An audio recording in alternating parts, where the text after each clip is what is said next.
एक छोटे से गांव में जो सरहद के पास बसा था, दो किसान रहते थे। एक का नाम बशीर था और दूसरे का रमेश। दोनों के खेत सरहद के दोनों ओर थे। बस एक बाड़ थी जो उन्हें अलग करती थी, मगर दोनों के सपने एक जैसे थे। अच्छी फसल, सुकून भरी जिंदगी और अपने बच्चों के लिए उज्जवल भविष्य। एक दिन बशीर ने रमेश को आवाज दी, अरे भाई, तुम्हारे खेत में गेहूं कितनी शानदार निकली है। काश ये दीवार न होती तो मैं भी तुम्हारे बीज से सीख पाता।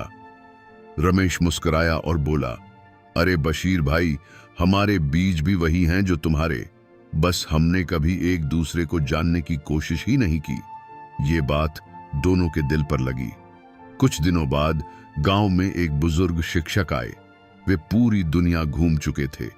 उन्होंने बताया कि यूरोप के देश कभी एक दूसरे के दुश्मन थे। जर्मनी और फ्रांस ने सालों तक युद्ध लड़ा, लाखों लोग मारे गए, मगर फिर उन्होंने तय किया कि अब लड़ाई नहीं, केवल व्यापार करेंगे। आज उनके बीच न वीजा है न दुश्मनी, केवल दोस्ती है।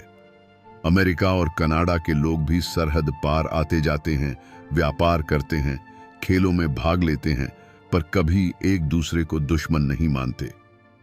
बशीर और रमेश ने ये बातें दिल से लगा लीं। उन्होंने सपना देखा कि अगर भारत और पाकिस्तान के लोग भाई भाई बन जाएं तो क्या होगा। उन्होंने कल्पना की कि दिल्ली और लाहौर के बाजारों में व्यापारी एक दूसरे से सौदे कर रहे हैं, बच्चे कभी लाहौर तो कभी मुंबई में क्रिकेट खेल रहे हैं और औरतें हंसते बोलते खरीदारी कर रही हैं।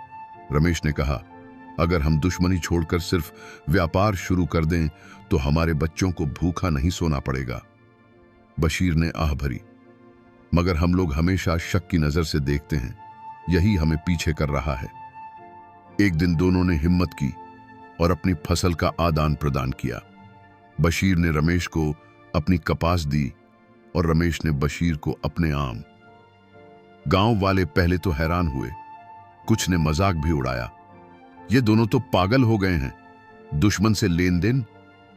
लेकिन कुछ दिनों बाद जब गांव वालों ने देखा कि दोनों की कमाई बढ़ गई है, उनके बच्चे खुश हैं और खेत हरे भरे हैं, तो बाकी लोग भी सोचने लगे, शायद यही सही रास्ता है। एक दिन बशीर और रमेश सरहद पर बैठे बात कर रहे थे कि उनके बच्चे आ गए। एक ने कहा, अब्बू, हमें ये दीवार क्यों नहीं गिराने देते? हम तो लुका छिपी खेलते खेलते बार बार फंस जाते हैं। दोनों हंस पड़े। बशीर ने कहा, बच्चों, काश बड़े भी उतनी आसानी से समझ जाएं जितनी तुम समझते हो। समय बीतता गया। दोनों किसानों की छोटी सी दोस्ती पूरे गांव के लिए मिसाल बन गई। शिक्षक ने कहा, अगर दो किसान एक दीवार के बावजूद भाई भाई बन सकते हैं तो दो देश क्यों नहीं? कहानी के अंत में बशीर ने रमेश से कहा, असल ईमान यही है कि हम इंसानियत को सबसे ऊपर रखें, एक दूसरे को धोखा न दें, ईमानदार बने और भाईचारे से जिएं। रमेश ने जवाब दिया, अगर हमने नफरत की जगह दोस्ती चुनी तो हमारे बच्चे भी यूरोप और अमेरिका के बच्चों की तरह खुशहाल होंगे। नैतिक शिक्षा, दुश्मनी केवल गरीबी, भूख और बर्बादी लाती है। असली कामयाबी अमन, ईमानदारी और भाईचारे में है।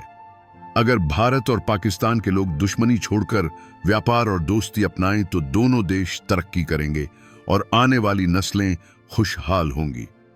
हमारे चैनल सोच बैडलोई को सब्सक्राइब करें, लाइक और शेयर करना न भूलें।